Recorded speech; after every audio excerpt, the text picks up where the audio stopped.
नमस्कार। ज्ञानवर्धक इस चैनल में आपका बहुत बहुत स्वागत है। आप देख रहे हैं महाभारत के संवेदनशील प्रसंगों को एपिसोड के रूप में। पिछले वीडियो में आपने देखा होगा कि कौरव सेना युद्ध स्थल तक पहुंच तो गई है, परंतु वहां पानी की समस्या से जूझ रही है। ऊपर से यह सब लोग मारने, आक्रमण करने, लड़ने आदि की बातें करते जा रहे हैं। कर्ण कहता है कि मारने और रोकने की बात पर इतनी सूक्ष्मता से चर्चा करते बैठे तो युद्ध जीतना संभव नहीं है। यदि जीतना है तो हमें भी घुस कर मारना होगा। इस पर भीष्म कहते हैं कि कर्ण, द्रोण जैसे बड़े बूढ़े और धनुर्विद्या के गुरु जब शांतिपूर्वक सोच रहे हैं तो तुम क्यों बीच में अपनी टांग अड़ाते हो? अपने ऊपर किंचित नियंत्रण रखने से सभा का महत्व तो बढ़ता ही है, साथ ही तुम्हारा गौरव भी। दुर्योधन को तुरंत ऐसा लगा कि उन्होंने जानबूझकर कर्ण को टोका है। कर्ण का मुख अपमान और क्रोध से लाल हो उठता है। दुर्योधन ने उसे संकेत किया कि वह उसकी खातिर सहन करे। द्रोण ने इस पर सोचकर कहा कि देखिए, अब सूर्यास्त का समय होने जा रहा है। संभवतः आज युद्ध आरंभ नहीं होगा। अब 2-3 घड़ी में अंधेरा छा जाएगा और हाथ के हाथ सुझाई नहीं देगा तो वह क्यों यूं ही घुस जाएंगे? पर मुझे लगता है कि वे चुपचाप प्रतीक्षा में बैठने वाले भी नहीं है। उनके ओर कृष्ण है ना, उसने किसी की भी सेनापति का पद स्वीकार नहीं किया है, परंतु समस्त युद्ध का संचालन वही कर रहा है। छोटी आयु में ही उसने कंस जैसे भारी राजा को मार डाला, जरासंध को कितनी सरलता से रास्ते से हटा दिया।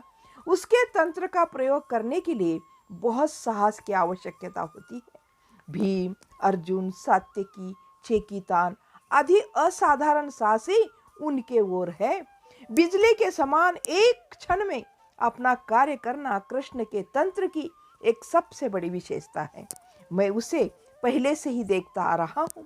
वे कल अवश्य हम पर टूट पड़ेंगे, अथवा आज रात को ही कुछ न कुछ कर सकते हैं, अथवा हमें यहाँ चक्कर में डालकर बीच में से ही मुड़कर हस्तिनापुर में घुस जाएंगे। भीष्म चुपचाप ये सारी बातें सुन रहे थे। उनकी आंखें अंदर धसी हुई थी। उनको नींद सी आने लगी थी। अब पूरी तरह से वो सो भी गए थे। द्रोण को मालूम था कि वह नींद नहीं है, वो सोए नहीं हैं। उन चुपचाप बैठे देख रहे होंगे। थोड़ी देर बाद आंखें खोलकर सचमुच उन्होंने कहा, जब ऐसा युद्ध कर रहे हैं जो कभी नहीं हुआ था, तो यह अच्छा होगा कि दोनों पक्ष मिलकर कुछ नीतियों का निर्धारण करके उनका पालन करें। अकारण जन हत्या नहीं होगी। दोनों ओर से गड़बड़ी की रोकथाम की जा सकती है ना। हम और शत्रु पक्ष के कुछ मुखिया मिलकर कुछ आचार संहिता बनाएं और दोनों पक्ष उसका पालन करें। द्रोणाचार्य बोले, यह काम जितनी जल्दी हो सके कर डालना चाहिए, इसी समय इसी वक्त।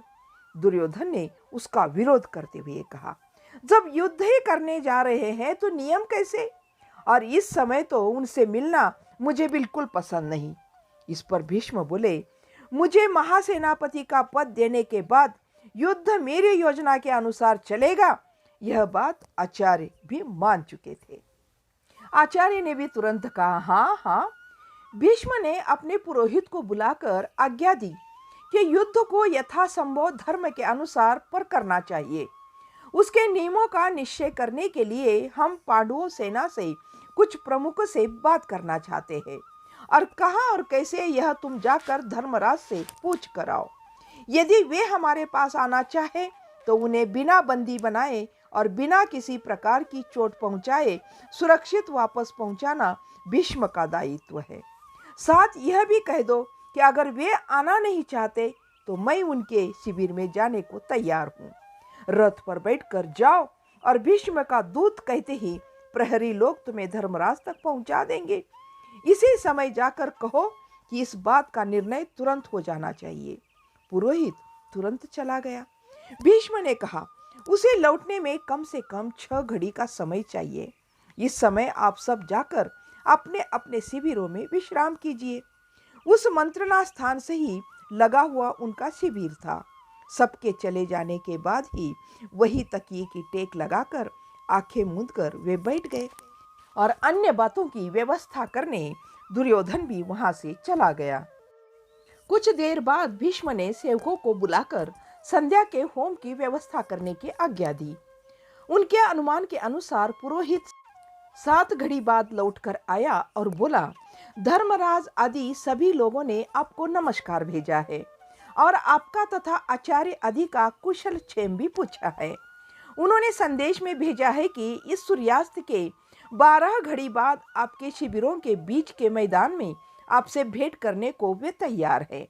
वे केवल 4 आएंगे और उन्होंने कहा है कि आपकी ओर से भी केवल 4 ही रहे। आपके रथ के लिए पृथक सारथी नहीं रहना चाहिए। पितामह और आचार्य के वचनों में उन्हें पूर्ण श्रद्धा है, पर पितामह से कहना है कि दुर्योधन इस अवसर का लाभ उठाकर उन 4 को मरवाने या बंदी बनाने न पाए। भीष्म ने पूछा, यह अंतिम बात किसने कही? पुरोहित ने कहा, यादवों के कृष्ण ने। भीष्म कहते हैं, यह बात तुमने और किससे कही क्या? पुरोहित ने कहा कि हाँ, दुर्योधन महाराज राह में ही प्रतीक्षा कर रहे थे। उन्होंने सब पूछकर सुना। भीष्म एक क्षण सोचते रहे, बाद में बोले, तुम फिर से रथ पर ही पांडवों के पास जाओ और कहो कि उन्हें यहाँ आने की आवश्यकता नहीं। हम ही एक रथ उनके शिविर में पहुंचेंगे। वे हमारा वही स्वागत करें। यह बात तुम किसी और से नहीं कहोगे। राह में प्रहरी या दुर्योधन कोई भी मिले तो उनसे कहना कि उनकी बात स्वीकार कर ली गई है, यह बताने जा रहा हूँ। भीष्म ने तुरंत द्रोण और शल्य को बुला भेजा। केवल उन तीनों के जाने का निश्चय हुआ। तीनों ने एक साथ भोजन किया। शल्य उनके साथ जाना नहीं चाहते थे। उसने पहले पांडवों को वचन दिया था ना, इसीलिए अब उसने अपना मत बदल दिया था। यह बात उसे सलने लगी थी। इस पर भीष्म ने यह पूछने पर, तुम क्यों नहीं चलोगे शल्य? कोई उत्तर न सूझने पर वह चल पड़ा था। इस बार पुरोहित जल्दी आ गया था। उसने जल्दी जल्दी होम और भोजन निपटाया और तैयार हो गए। मार्ग दिखाने को उसे साथ लेकर 4 घोड़ों वाले एक बड़े रथ पर बैठकर वे तीनों चल पड़े। हल्की सी चांदनी फैली हुई थी।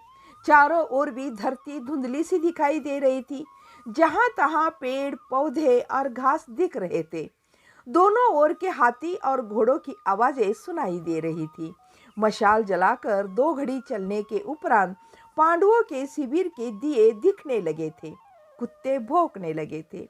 प्रहरी समीप आए। उन्हें रथ से उतारकर नदी पार कराकर अपने शिविर के भीतर उन तीनों को ले जाया गया। पांडवों का शिविर इनके शिविर से अधिक व्यवस्थित दिखाई दे रहा था। इस तरह युद्ध के कुछ नियम बनाने के लिए भीष्म, द्रोणाचार्य, शल्य पांडवों के शिविर में पहुंच जाते हैं। तो युद्ध के क्या नियम बनते हैं, कैसे नियम बनते हैं, वो देखिएगा आप अगले वीडियो में। तब तक के लिए इस वीडियो को करते हैं समाप्त। जय हिंद, जय भारत।